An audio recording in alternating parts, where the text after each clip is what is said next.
Two bodies were discovered upon arrival: 38-year-old Shaterica Smith and 42-year-old Tracy Johnson. Authorities say it appears that both died from gunshot wounds, but that Johnson's appeared to be self-inflicted. When people do the most, I do the analysis. Let's go. March 30th. A quiet Sunday morning in Alexandria, Louisiana, turned into a nightmare. Around 4:30 a.m., authorities received a call reporting a domestic disturbance. When first responders arrived, they discovered two people deceased inside the home. And an apparent murder-suicide took place Sunday morning, sending shockwaves through the city. Alexandria police say at around 4:30 a.m., they responded to a domestic disturbance in the 5900 block of Ronmar Drive.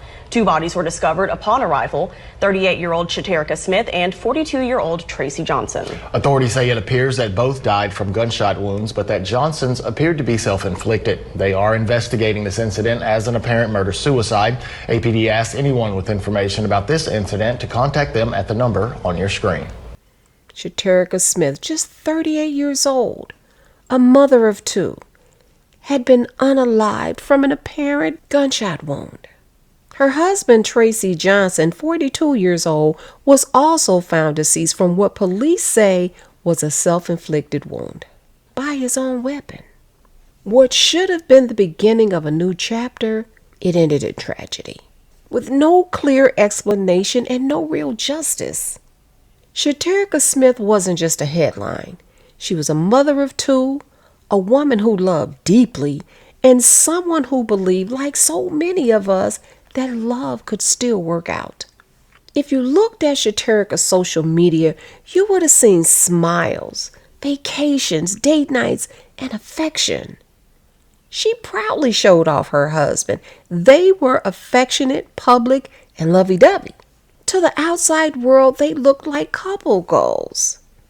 The kind of couple people pointed to and said, "That's what I want."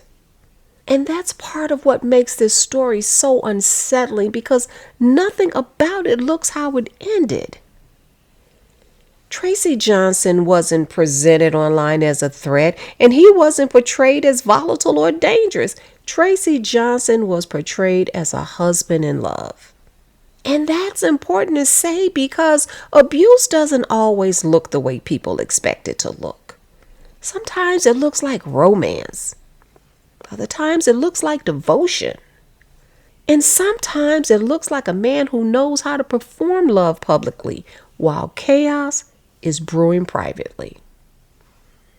In the weeks and months leading up to her death, Shaterica's social media began to shift. She started going on girls' trips. She posted messages about relationships, about men, and about emotional exhaustion. Nothing really explicit and nothing that screamed danger, but it was enough to make you pause. It was the kind of post a lot of women make when they're trying to talk themselves through something and they don't know how to leave yet, or something they don't want to admit is wrong. But you see, that's the part that people miss. You don't have to be unhappy all the time to be in a toxic relationship. You can love someone deeply and still be unsafe with them. According to several news outlets, there was a domestic violence situation immediately before the fatal incident took place. Police still haven't provided a clear motive, and there was no letter left behind, no explanation that makes it all make sense. Just two lives gone, and two children now left without their mother. At 4:30 in the morning, whatever argument unfolded inside that home, it reached a point that could not be taken back. And just like that, Shaterica's future was erased. No explanation, no justice. This is where the story becomes even more painful, because in cases like this, the person responsible is also gone. So there's no interrogation, no trial, and no courtroom where questions get answered. There's no chance for full accountability. And so the family is left with pain and silence. The children are left with questions that will never have any satisfying answers. And the public is left trying to understand how something that looks so loving ended in something so violent. That's what people mean when they say there's no real justice in a murder-suicide. We need to talk honestly here. There are a lot of women who want love and marriage badly. And it's not because they're desperate, but because they believe in partnership, in family, and in building something meaningful through partnership. And sometimes that desire causes red flags to go unnoticed, or at the least minimized. Oh, he has a temper. Yeah, we argue, but who doesn't? And one of the top reasons why women stay in a toxic relationship, he loves me. And y'all know love can make us incredibly forgiving. Couple that with hope, and it can make us incredibly patient too. One of the most uncomfortable truths in cases like this is that social media only shows what people want you to see. The happiest looking couples on and offline are not always the healthiest one. A lot of times it's the exact opposite. And sometimes it seems the more that a relationship is showcased publicly, the harder it becomes to admit, especially to yourself, that something is wrong. Well, the truth is, domestic violence doesn't always announce itself. There's this assumption that domestic violence is always visible. Bruises, police calls, public breakdowns, but situations can escalate quietly. And it happens through control and emotional manipulation and through repeated arguments that stay hidden behind closed doors until one day they don't. 2 children lost their mother that morning. They didn't just lose her, but they lost her in a way that'll forever shape how they understand love and relationships growing up. They lost the future that she would have given them. And no explanation will ever be enough to heal from that. And the hardest part of this story is that there is no lesson that can neatly wrap this up. There's no justice that feels complete. No explanation that truly satisfies. It's just grief. And a reminder that if something feels off in a relationship, listen to that feeling. If love comes with fear, y'all need to pay attention. And if you see someone posting strength while hinting at struggle, please check on them. Because sometimes what looks like couple goals is actually a quiet cry for help. Shaterica Smith's story leaves us sitting in discomfort because there's no clear motive, no final argument we can point to, no explanation that helps the pain make sense. It's just loss. But while some tragedies leave us with unanswered questions, there are others where the warning signs are painfully clear. And when we look at those cases side by side, we begin to see not coincidence, but a pattern.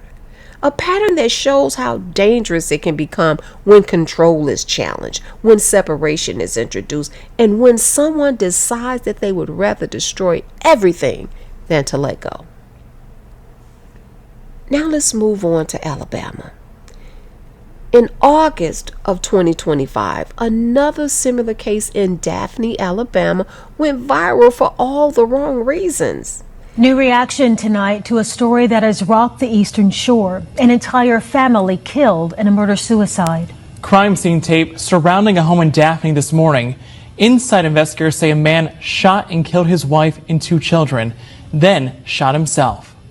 Kenneth Smith Jr. is said to be the killer. The 3 other victims, Lyrica Gaines Smith and 15-year-old Christian Smith and 11-year-old Kinsley Smith. Kenny Smith fired his weapon and ended the life of his 41-year-old wife, Lyrica Smith, along with their 2 children, 15-year-old Christian Smith and 11-year-old Kinsley Smith, before he turned the weapon on himself. And unlike Shaterica's case, this wasn't a newlywed situation. This was a 20-year marriage. 2 decades of shared life. 2 beautiful children and a whole family history. And according to reports, the tragedy occurred after Lyrica filed for divorce from Kenny. And that detail matters. Because statistically and tragically, the most dangerous time for someone in a controlling or abusive relationship is not when they stay, it's when they try to leave.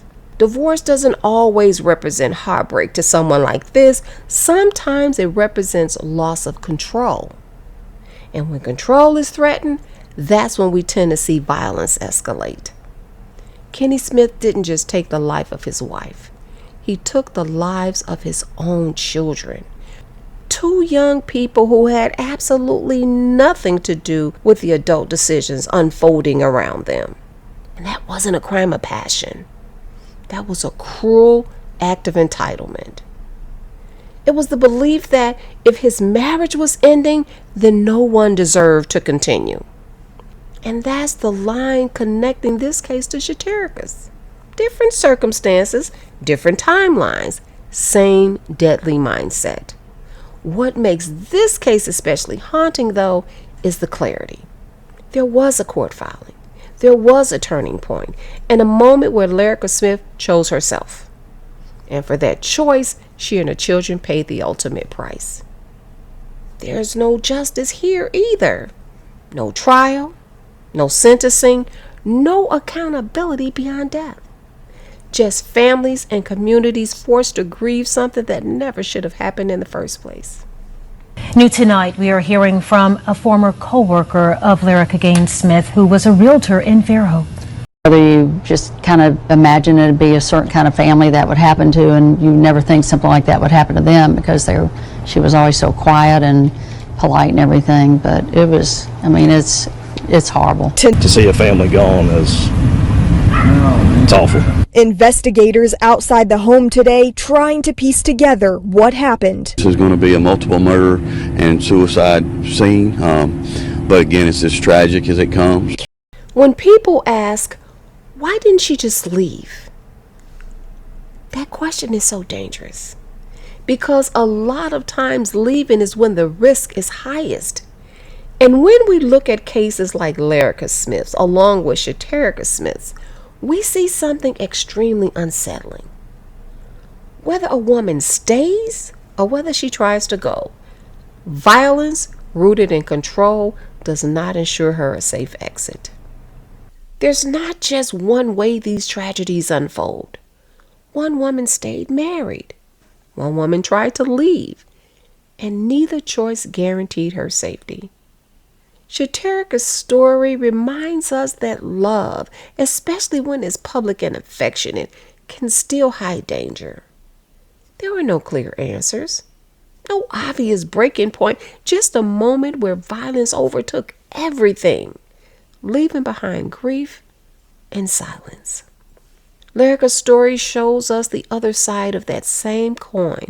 When separation enters the picture, when control is challenged, and when a woman chooses herself, the danger doesn't always lessen.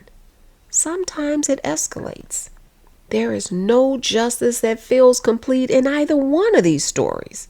No explanation that satisfies. There's no outcome that restores what was taken. But violence should never have been an option. More than once per day in the U.S., a perpetrator ends the life of an intimate partner, then dies by turning the weapon on themselves. The vast majority involve a firearm and are women whose life is ended by their male partner. My heart goes out to all those who were affected by these crimes. If this video brought up something personal for you, you're not alone, and support is available. And if this story resonates with you, please give it a thumbs up and share it with someone who can use this message. Let's talk about prevention, accountability, and safety, not just tragedy. I want to hear your thoughts. Meet me in the comments. We can continue the conversation there.